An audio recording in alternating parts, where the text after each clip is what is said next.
السلام علیکم لسنرز، آپ کی ہوسٹ عائشہ شریف آپ کی خدمت میں حاضر ہے۔ اللہ کے بابرکت نام سے شروع کرتی ہوں۔ دعا اور امید ہے کہ آپ کا ہر دن خوشگوار اور ہر خوشگوار دن کا انجام بخیر ہو۔ آمین ثم آمین۔ آپ سب ٹھیک ٹھاک ہوں گے، اسی امید کے ساتھ آپ کی خدمت میں پراسرار واقعات کا آغاز کرتی ہوں۔ ہماری ایک بہت ہی اچھی لسنر ہے کراچی سے، انہوں نے اپنا واقعہ شیئر کیا، آئیے انہیں کی زبانی سنتے ہیں۔ زری کہتی ہیں کہ یہ ان کی نانی کا واقعہ ہے جب وہ پنجاب میں رہا کرتی تھیں۔ وہ کہتی ہیں کہ ان کی نانی کا اونچا لمبا قد تھا اور سرخ و سفید رنگت اور گھنے کالے بال تھے، بہت ہی خوبصورت ہوا کرتی تھیں۔ تو ان لوگوں کے اپنے آم کے اور لیموں کے باغات ہوا کرتے تھے۔ گرمیوں کے دن تھے، نانی ان کی کام کاج سے جب فارغ ہوئیں دوپہر میں تو انہوں نے لیموں کے پودے کے نیچے چرپائی بچھائی اور آرام کے غرض سے لیٹ گئیں۔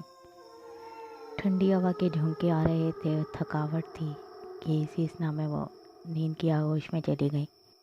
سوئے ہوئے انہیں تقریباً 1 گھنٹہ ہی ہوا ہوگا کہ انہیں شیورنگ ہونے لگی۔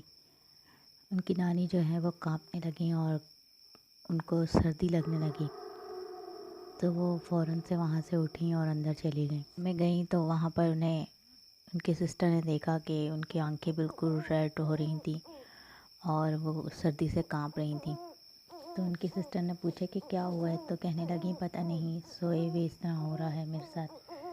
تو جب ان کی سسٹر نے انہیں چیک کیا تو ان کو بہت تیز بخار ہو رہا تھا۔ کافی دن گزر جانے کے بعد بھی ان کا بخار ختم نہ ہوا اور کمزوری انہیں فیل ہونے لگ گئی، اور اسی طرح سے وہ جیسے ہی گرتی اور گر کر بے ہوش ہونے لگیں۔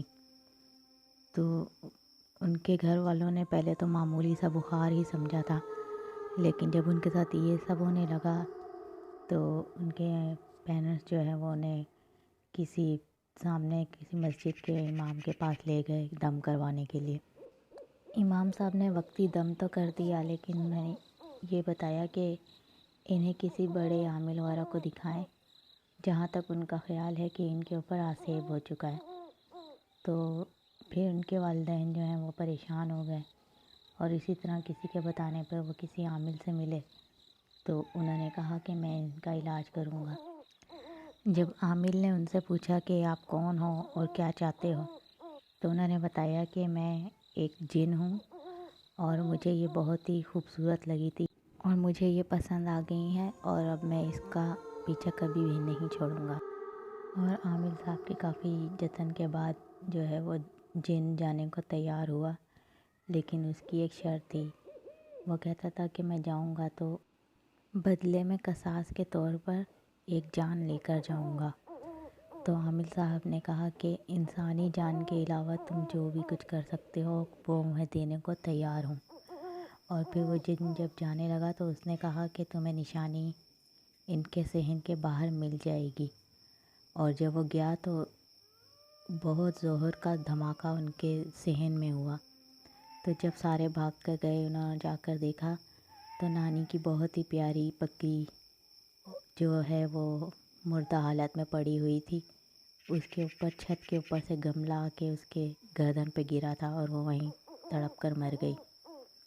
زری کہتی ہیں کہ الحمدللہ اس کے بعد ان کی نانی بالکل ٹھیک ٹھاک ہو گئیں، لیکن انہیں اپنی بکری بہت یاد آتی تھی۔ اس کے بعد ہی بڑھتے ہیں ایک اور چھوٹے سے واقعے کی طرف۔ جی تو لسنر، آپ کو بتاتی چلوں کہ جس وقت میرے والد صاحب حیات ہوا کرتے تھے تو وہ ہمیں اپنے گاؤں کے بہت سارے واقعے سنایا کرتے تھے۔ انہی میں سے میں آپ کو ایک چھوٹا سا واقعہ سناتی ہوں۔ ابو کا کہنا یہ تھا کہ جب وہ چھوٹے ہوا کرتے تھے، تقریباً 10 سال کے، تو وہ اکثر اوقات نانا ابو کو رات کے ٹائم باہر جاتے ہوئے دیکھتے تھے، مطلب گھر سے باہر۔